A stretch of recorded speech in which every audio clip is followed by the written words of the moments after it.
Yo, Elliot!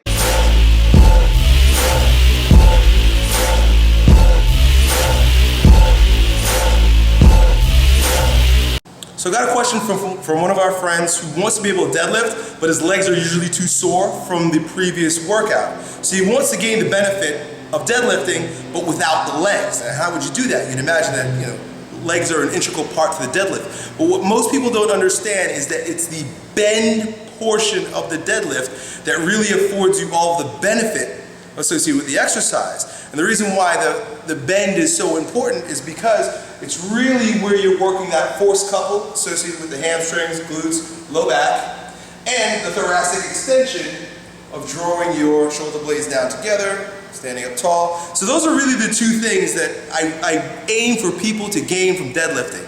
It's what's happening in the hips, it's what's happening in the thoracic portion of the spine. Doesn't have that much to do with the legs. In fact, knee bending and ankle bending are just aids. They aid your ability to do the bend in the deadlift. So how do you actually deadlift without knee flexion and ankle flexion and extension?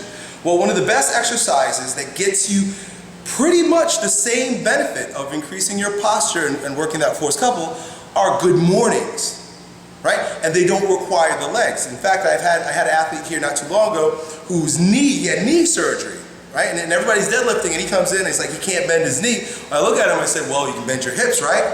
Cool. Well, you're gonna do deadlifts from the top down using this particular exercise. You'll notice that the same muscular requirements are present when I do this exercise.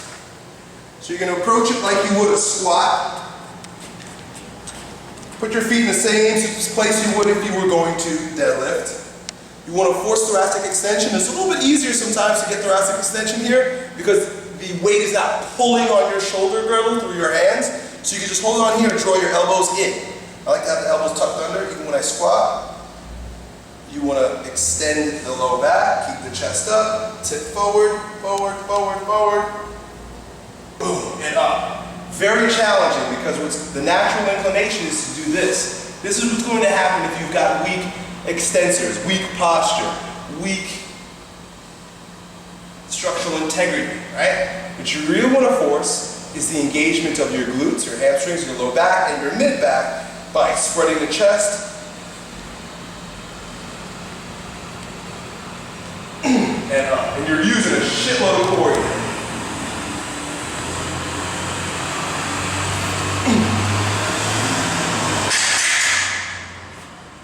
That's it. You can get the benefits of the bend without the legs by using good mornings. Good luck. Yo, Elliot.